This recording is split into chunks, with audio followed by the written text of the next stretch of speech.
farms to build the city out till there was nothing green left for 50 miles around. But Radko had promised me career advancement, moving up from logging footage to actual editing, and that hadn't happened.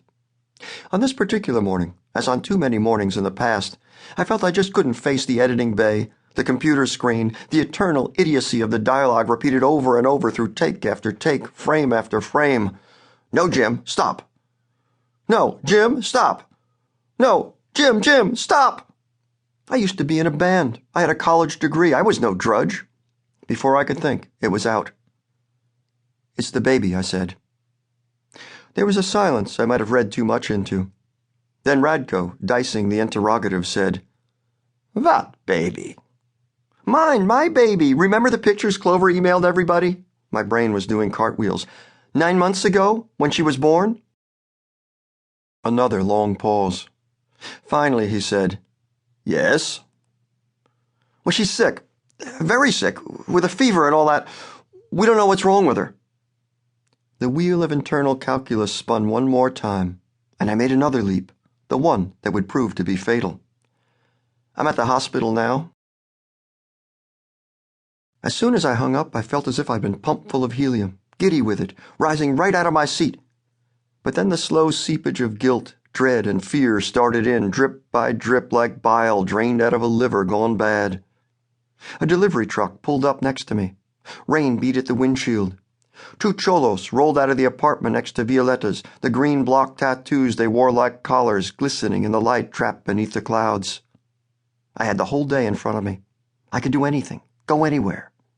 An hour ago it was sleep I wanted. Now it was something else. A pulse of excitement, the promise of illicit thrills, started up in my stomach.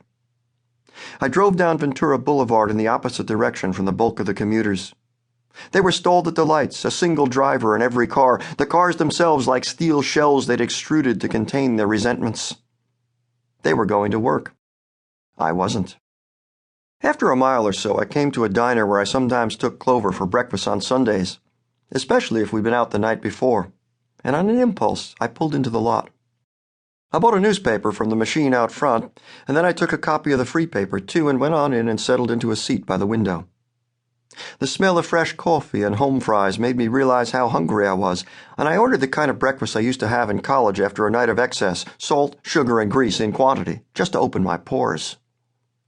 While I ate, I made my way through both newspapers, item by item, because this was luxurious, kingly, the tables clean, the place brightly lit and warm to the point of steaming with the bustle of the waitresses and the rain at the windows like a plague. Nobody said a word to me. Nobody even looked at me but for my waitress. She was middle-aged, wedded to her uniform, her hair dyed shoe-polish black. "More coffee?" she asked, for the 3rd or 4th time. No hurry, no rush, just an invitation. I glanced at my watch and couldn't believe it was only 9:30. That was the thing about taking a day off, the way the time reconfigured itself, and how you couldn't help comparing any given moment with what you'd be doing at work. At work, I wouldn't have eaten yet, wouldn't even have reached the coffee break. "Jim, stop! No, no!" And my eyelids would have weighed 100 tons each. I thought about driving down to the ocean to see what the surf looked like under the pressure of the storm. Not that I was thinking about surfing. I hadn't been surfing more than a handful of times since the baby was born. It was just that the day was mine, and I wanted to fill it. I made my way down through Topanga Canyon, the commuter traffic dissipated by now, and I saw how the creek was tearing at the banks, and there were 2 or 3 places where there was water on the road, and the soft red dough of the mud was like something that had come out of a mold. There was nobody on the beach but me. I walked along the shore till the brim of my baseball cap was sodden and the legs of my jeans as heavy as if they'd just come out of the washing machine. I drove back up the canyon, the rain a little worse, the flooding more obvious and intense. But it wasn't anything, really. Not like when the road washes out and you could be driving 1 minute and the next flailing for your life in a chute of piss-yellow water. There was a movie at 2 I was interested in. But since it was only just past 12 and I couldn't even think about lunch after the lumberjack special I'd had for breakfast, I went back to the condo, parked the car, and walked down the street, getting wetter and enjoying every minute of it, to a bar I knew. The door swung in a denseness of purpose. 8 or 9 losers lined up on their bar stools, the smell of cut lime and the sunshine of the rum, a straight shot of Lysol from the toilet and back.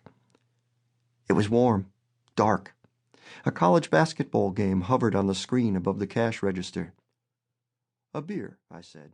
To keep listening to this audiobook, I've left you a link in the description so you can do it, at no cost thanks to Audible's 30-day free trial.